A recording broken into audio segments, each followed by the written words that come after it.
I have a great deal of concern and perhaps empathy for the agnostic. I remember doubting God at a very young age. I've since spent my life asking difficult questions and doing many things the hard way.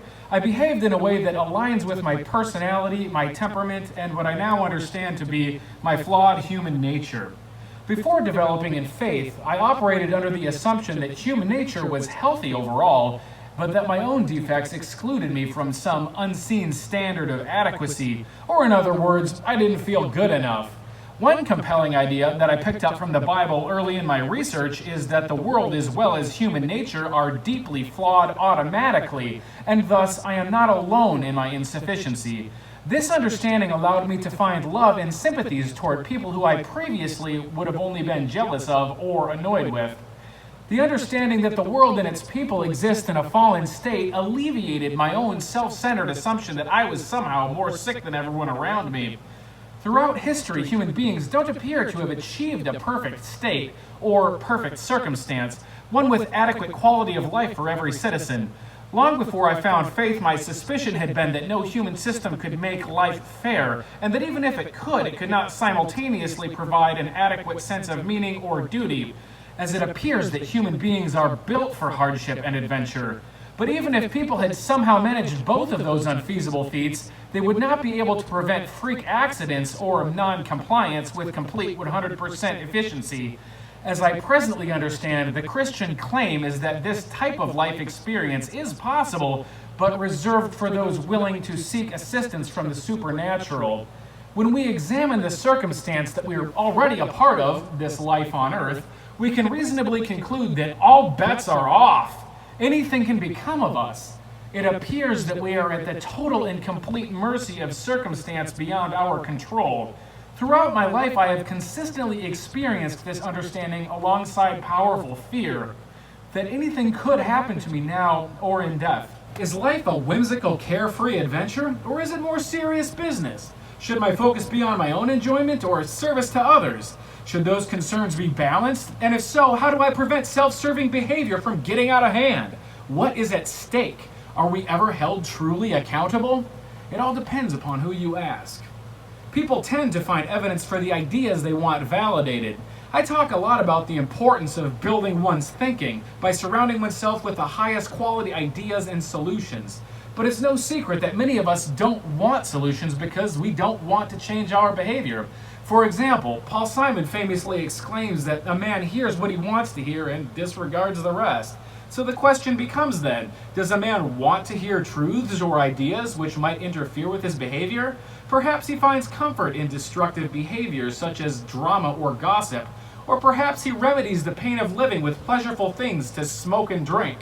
This talk of conduct should be a concern for the well-meaning secularist as well, because the collective conduct determines the health of a society, whether you believe in God or not.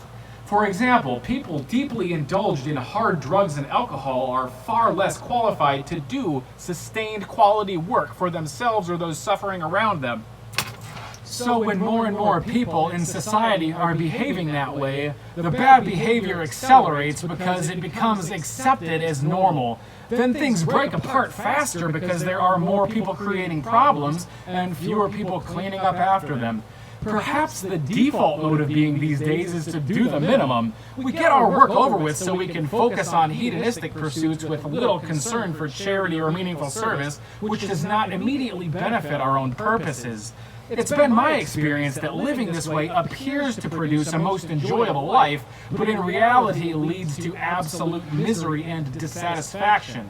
So people are reluctant to seek truth or faith because it seems both fun and permissible to continue down a path of indulgence and further meaninglessness. But the path of nihilism or indifference is an absolute gingerbread house, complete with a devouring witch inside. It is a tapestry of simultaneously soothing, exciting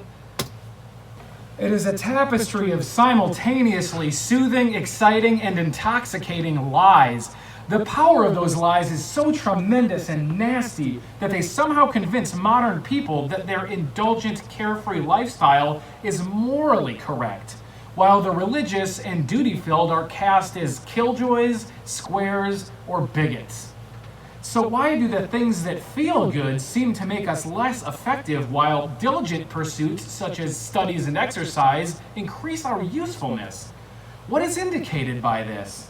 Vodka and pizza make us sick and slow, but reading and jogging make us wise and fast. Holy. It appears that chosen suffering is the moral of the story of life. The question is, do I want to learn my lesson now or later? So I observed, at least in part, the significance of the Christ story, to pick up one's suffering and carry it for the greatest possible good. So Jesus did the redemptive work for all who would follow him, then my work is to pick up a unique cross of my very own and then to carry it with all my strength. I put a lot of thought into what that means, and I suppose it's deeply personal for everyone who makes the decision to follow the example of Jesus. The shape of Jesus' cross aesthetically appears to be a rudimentary depiction of a human with outstretched arms, which is a fitting symbol for him, humanity's own archetype. Perhaps my cross is aesthetically very dissimilar. Maybe I would even be ashamed to be seen carrying it. In any case, I have no trouble accepting his example as the model for which to base my life, but how could I get myself to believe in miracles? In short, I have simply accumulated too many testimonies, too many experiences, and too much evidence to deny the resurrection. To be honest, I am trembling and reluctant to even discuss it.